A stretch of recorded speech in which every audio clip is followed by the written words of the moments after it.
Good morning बच्चों। कक्षा 12th के वर्चुअल क्लास में आप सभी का स्वागत है। जो टॉपिक आज हम लेने वाले हैं वो है चुंबकीय द्विध्रुव मतलब मैग्नेटिक डाइपोल। तो जब दो बराबर तथा विपरीत चुंबकीय ध्रुव एक दूसरे के अत्यंत निकट होते हैं तो इस युक्ति को चुंबकीय ध्रुव कहते हैं। जैसे माना एक धारावाही पाश कागज़ के तल में चित्र के अनुसार है आपको, तार में धारा वामावर्त दिशा में है तो पाश के निकट पृष्ठ पर n होगा। n में आप देखिए बहुत इजीली इसका डायरेक्शन आप देख सकते हैं। n को आपने बनाया, इसको ऐसे घुमा दीजिए तो ये आपका जो एंटी क्लॉकवाइज है ये आपका क्या बनेगा, नॉर्थ। आप साउथ बनाइए और गोले को नॉर्थ। अब ये क्लॉकवाइज है, ये साउथ है। तो इस तरह से हम किसी भी लूप की धारा की दिशा से ये देख सकते हैं कि वहाँ दक्षिण ध्रुव बन रहा है या उत्तरी मतलब नॉर्थ पोल बन रहा है या साउथ पोल। चुंबकीय द्विध्रुव के दोनों ध्रुव का अस्तित्व साथ साथ होता है, ये कभी भी अलग नहीं हो सकते हैं। और ये में जो मैग्नेटिक डाइपोल मोमेंट जिससे हम चुंबकीय द्विध्रुव आघूर्ण कहते हैं, ये स्मॉल m वो IA के बराबर होता है, जहाँ I धारा लूप में धारा का मान तथा A लूप का क्षेत्रफल एरिया होता है। तो चुंबकीय द्विध्रुव आघूर्ण एक सदिश राशि है और चुंबकीय द्विध्रुव आघूर्ण की दिशा ज्ञात करने के लिए कौन सा नियम इस्तेमाल करते हैं। यदि हम दाएं हाथ के अंगूठे के पंजे को फैलाकर उंगलियों को धारा लूप के चारों ओर दिशा में मोड़ दे तो फैला हुआ अंगूठा चुंबकीय आघूर्ण की दिशा होगा। ठीक है, ये आपने चित्र जो है इस पे भी आपने देखेंगे, वरना आप इतने उसमें नहीं, आप सीधा इससे नॉर्थ और साउथ पोल का भी कर सकते हैं। और इसके लिए आपका जो है ये है ये वाला, ये नियम भी आप इस पर लगा सकते हैं कि दाएं हाथ के पंजे को पूरा फैलाकर उंगलियों को धारा लूप के चारों ओर की धारा की दिशा में मोड़े तो फैला हुआ अंगूठा चुंबकीय आघूर्ण की दिशा होगा। ठीक है, तो ये आप इसको इससे अदरवाइज़ इससे इजीली निकाल सकते हैं। अब हम टॉपिक जो लेंगे वो है परमाणु में परिक्रमण करने वाले इलेक्ट्रॉन का चुंबकीय द्विध्रुव आघूर्ण। ठीक है, जो परमाणु के अंदर इलेक्ट्रॉन रिवॉल्व करते हैं उनमें मैग्नेटिक डाइपोल कितना होता है। इसमें हमने ये चित्र लिया है, इसमें इलेक्ट्रॉन का नाभिक n है।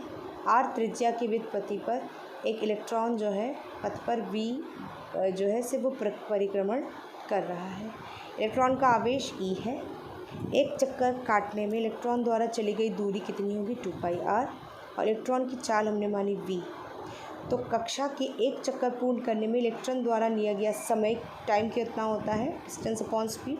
डिस्टेंस कितना है, इसकी परिधि मतलब पेरीमीटर 2πr, और v इसकी वेलोसिटी। अतः कक्षा में परिक्रमण करते हुए इलेक्ट्रॉन की तुल्य धारा विद्युत धारा जो आपकी रिजल्टेंट जो कलेक्ट करंट आएगा वो E/T होगा। ठीक है, क्योंकि I = Q/T होता है। Q इतने कितना है यहाँ पर, Q आपका E है कि हम इलेक्ट्रॉन की बात कर रहे हैं, अपॉन T, तो 2πr/v। I कितना है, eV/2πr। ठीक है, अब हम बात करेंगे ये I आ गया। अब है आपकी इलेक्ट्रॉन की कक्षा का क्षेत्रफल, अगर A ले ले वो πr² है। अतः कक्षीय इलेक्ट्रॉन के कारण चुंबकीय आघूर्ण m = IA होगा। I मैंने यहाँ से निकाला है अभी, और A आपका एरिया πr² है। अगर हम इसमें से करें तो पाई से पाई कटेगा, एक r से एक r कटेगा, तो मेरे पास कितना आएगा, m = ½ eVr। ये इलेक्ट्रॉन का कोणीय संवेग है, जहाँ me क्या है, इलेक्ट्रॉन का द्रव्यमान है। ठीक है, कोणीय संवेग mvr होता है। कोणीय मतलब इलेक्ट्रॉन का कोणीय संवेग, कोणीय मतलब आपका एंगुलर मोमेंटम, J = meVr है। और ये आपका क्या है, चुंबकीय आघूर्ण मतलब मैग्नेटिक डाइपोल। ठीक है, magnetic dipole moment, magnetic moment कह लीजिए, तो मैग्नेटिक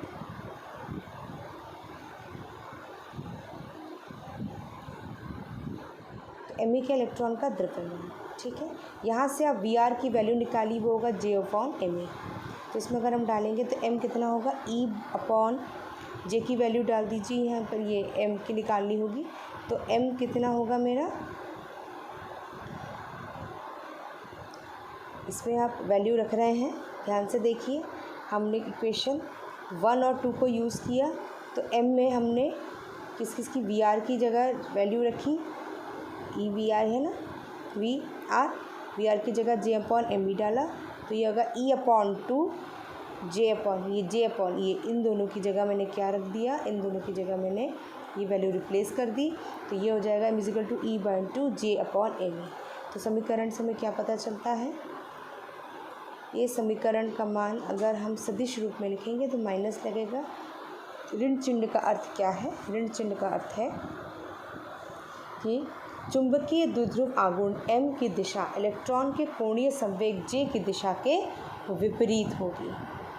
और इसका मात्रक क्या है, चुंबकीय द्विध्रुव आघूर्ण मतलब मैग्नेटिक डाइपोल मोमेंट, इसका मात्रक है एम्पियर मीटर स्क्वायर या जूल पर टेस्ला। ये बहुत इंपॉर्टेंट क्वेश्चन आपका 1 नंबर पे आ सकता है। फिर आपका नेक्स्ट टॉपिक है, एक समान चुंबकीय क्षेत्र में स्थित दंड चुंबक पर बल युग्म आघूर्ण। ठीक है, torque on a bar magnet in a uniform field. ठीक है, एक बार मैग्नेट है जिसे हमने एंगल पे एक मैग्नेटिक फील्ड में रखा हुआ है। तो चुंबकीय क्षेत्र में स्थित धारावाही लूप या परिनलिका का व्यवहार ठीक वैसा ही होता है जैसे एक क्षण चुंबक चुंबकीय क्षेत्र में व्यवहार करता है। चुंबकीय क्षेत्र में स्थित एक धारावाही लूप पर एक बल युग्म कार्य करता है जो लूप के अक्ष को चुंबकीय क्षेत्र के समांतर रखने का प्रयास करता है। ये बार बार कोशिश करता है कि इसको समांतर ले आए। इसी प्रकार चुंबकीय क्षेत्र में स्थित एक चुंबक पर भी एक बल युग्म जो है आपने देखा है, एक बल युग्म मतलब एक अक्ष पर एक चुंबकीय क्षेत्र के समांतर रखने का प्रयास। इसी प्रकार चुंबकीय क्षेत्र के स्थित चुंबक पर भी एक बल युग्म, ठीक है, टॉर्क कार्य करता है जो चुंबक के अक्ष को चुंबकीय क्षेत्र के समांतर रखने का प्रयास करता है। परमाणु मॉडल के अनुसार चुंबक का प्रत्येक परमाणु एक धारा लूप है, एक चुंबक का एक एक परमाणु धारा लूप है तथा सभी धारा लूपों के चुंबकीय आघूर्ण का एक ही दिशा में संरक्षित है। वो एक ही दिशा में सबकी दिशा एक जैसी होगी। चुंबकीय क्षेत्र में इन धारा लूपों पर लगने वाले बल युग्म का परिमाणी ही चुंबक पर लगने वाला बल युग्म होता है, जैसे कि चित्र में दर्शाया गया है। माना चुंबकीय क्षेत्र कितना है b, चुंबकीय क्षेत्र b तथा चुंबकीय अक्ष के बीच कोण कितना बन रहा है। यहाँ पर हम एंगल कितना देख पा रहे हैं, ये इसका हमने अक्ष लिया, ये एंगल हमने लिया, ये आपका चुंबकीय क्षेत्र है और ये अक्ष है जिस पे आपने चुंबकीय जो है धारा लूप रखी है। इसका एंगल हमने कितना माना, थीटा है। प्रत्येक धारा लूप पर लगने वाले बल युग्म का आघूर्ण कितना होगा, आई बी ए साइन थीटा, ये हम पहले पढ़ चुके हैं। ए क्या है, धारा लूप का क्षेत्रफल। दंड चुंबक में धारा लूपों की कुल संख्या अगर हम n माने तो बल युग्म आघूर्ण जो टॉर्क लग रहा है वो कितना होगा, n हो गए हैं, n i a b sine theta, ये हम पहले भी पढ़ चुके हैं। अब है आपका चुंबकीय क्षेत्र में स्थित दंड चुंबक धारा लूप या धारावाही परिणिका का व्यवहार वैद्युत क्षेत्र में स्थित वैद्युत द्विध्रुव जैसा ही होता है। अतः दंड चुंबक धारावाही परिणिका या धारा लूप को चुंबकीय द्विध्रुव कह सकते हैं। हमने जो वैद्युत क्षेत्र में पढ़ा था पी ई साइन थीटा, उसी का यहाँ पर हम एक पैरेलल लेंगे। ठीक है, पी क्या था, वैद्युत द्विध्रुव आघूर्ण, इलेक्ट्रिक डाइपोल जो है वो मोमेंट, ई क्या है, इलेक्ट्रिक फील्ड की वैद्युत क्षेत्र की तीव्रता मतलब इलेक्ट्रिक फील्ड की इंटेंसिटी, थीटा क्या है, द्विध्रुव के अक्ष तथा विद्युत क्षेत्र के बीच बना कोण, that is the angle between आपके जो इलेक्ट्रिक डाइपोल का जो एक्सेस है और जो आपका इलेक्ट्रिक फील्ड है उसके बीच का कोण। समीकरण 1 और 2 अगर हम देखें, ये मेरा समीकरण 2 है और ये मेरा यहाँ पर समीकरण 1 है। तो अगर मैं इसको, समीकरण मेरा 1 है, ठीक है, इसको अगर हम कंपेयर करते हैं तो हमें यहाँ पर क्या मिलता है, अब भौतिक राशि NiA को हम यहाँ m मान लेते हैं। ऐसे भी हमने यहाँ पर m को देखिए लिखा ही था, m इजिकल टू आई ए, अगर n फेरे होंगे तो n और लग जाएगा। चुंबकीय द्विध्रुव आघूर्ण कहलाता है।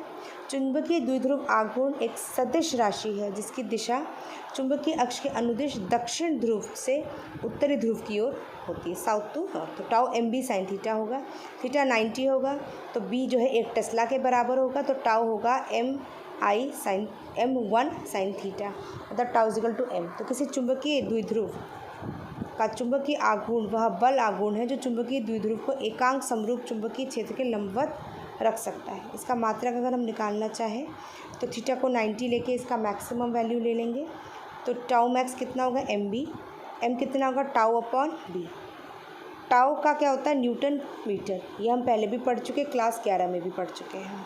और नीचे जो है b का न्यूटन पर एम्पियर मीटर। इसको अगर हम सॉल्व करेंगे तो ये एम्पियर जो है ये ऊपर चला जाएगा, एम्पियर मीटर, तो मीटर का स्क्वायर हो जाएगा और न्यूटन से न्यूटन कटेगा और एम्पियर ऊपर चला जाएगा तो एम्पियर मीटर स्क्वायर आ जाता है। m is equal to t tau पर नहीं, इसका जूल प्रति टेस्ला भी होता है। ये दोनों ही बहुत इंपॉर्टेंट आपके यूनिट्स हैं। m का मात्रक जूल टेस्ला भी है जो ये बता रहा है। यहाँ पर टाउ क्या दिखाता है, अगर हम 1 न्यूटन मीटर रखें और b को हम 1 न्यूटन प्रति एम्पियर मीटर्स रखें और m जो है वो 1 एम्पियर मीटर स्क्वायर है। ये तीनों यूनिट्स बहुत इंपॉर्टेंट है, आपको आनी चाहिए। यदि कोई चुंबक 1 न्यूटन एम्पियर मीटर के चुंबकीय क्षेत्र के लंबवत रखने पर 1 न्यूटन मीटर के बल आघूर्ण का अनुभव करता है तो वो चुंबकीय आघूर्ण 1 एम्पियर मीटर स्क्वायर होगा। ये बहुत इंपॉर्टेंट आपकी डेफिनेशन भी आती है। जो नेक्स्ट टॉपिक पढ़ेंगे और लास्ट है इस चैप्टर का, वो है चुंबकीय द्विध्रुव के कारण चुंबकीय क्षेत्र। इसमें मतलब magnetic field due to magnetic dipole. इसमें 2 पोजीशन है, जैसे हम उन्हें इलेक्ट्रिक पे पढ़ा था, अक्षीय स्थिति एंड ऑन पोजीशन। वृत्ताकार विद्युत धारा पाश लूप के कारण अधिक दूरियों पर चुंबकीय क्षेत्र व्यवहार में वैद्युत द्विध्रुव के चुंबकीय क्षेत्र के समान है। किसी वृत्ताकार धारावाही कुंडली के अक्ष पर चुंबकीय क्षेत्र क्या होगा, b is equal to mu naught upon 4 pi 2 pi n i a square और x square plus a square की पावर 3/2। ये हम पहले भी पढ़ चुके हैं, इसीलिए हमने डायरेक्ट इसका यूज़ किया है। आई क्या है कुंडली की धारा, एन क्या है कुंडली में कितने फेरे हैं, मतलब आपके जो कुंडली है, जो लूप जो आपका वो है कुंडली, उसमें कितना करंट बह रहा है, आपके लूप में कितने नंबर ऑफ़ लूप्स हैं और कुंडली की जो त्रिज्या कितनी है, और जो वृत्ताकार कुंडली जो है वो केंद्र के अक्ष पर स्थित कितनी दूरी है उसकी बिंदु से। बी की दिशा दाएं हाथ के अंगूठे नियम से होता है, ये हम आपको पहले करा चुके हैं, इसीलिए हम इससे बहुत रिवीजन नहीं कर रहे हैं। उसके बाद है यदि x बहुत बहुत दूर है पॉइंट उसके त्रिज्या से तो x का टर्म हम छोड़ देंगे। जब हम यहाँ से x का टर्म छोड़ेंगे तो यहाँ पर a स्क्वायर 3/2 बचेगा। तो अगर a स्क्वायर की पावर x स्क्वायर की पावर 3/2 बचेगा तो ये ख़त्म हो जाएगा, यहाँ पर a क्यूब मिल जाएगा। पाई a स्क्वायर जो है वो उसका क्षेत्रफल होगा, तो यहाँ पर हम पाई 4 पाई a स्क्वायर ये लिखा है और जो है पाई a स्क्वायर की जगह ये दोनों की जगह हम क्या लगा देंगे, a लगा देंगे। ठीक है, ये चुंबकीय द्विध्रुव आघूर्ण है। और समीकरण में अगर हम देखें तो NiA की जगह हमने NiA की जगह हमने m लगा दिया, म्यू नॉट अपॉन 4 पाई को बाहर ले लिया, तो ये आपका कितना आया, b आया mu naught upon 4 pi 2m upon x square Newton पर एम्पियर मीटर। अतः चुंबकीय द्विध्रुव के अक्षीय रेखा के किसी बिंदु पर चुंबकीय क्षेत्र कितना होता है, b is equal to mu naught upon 4 pi 2m upon x square.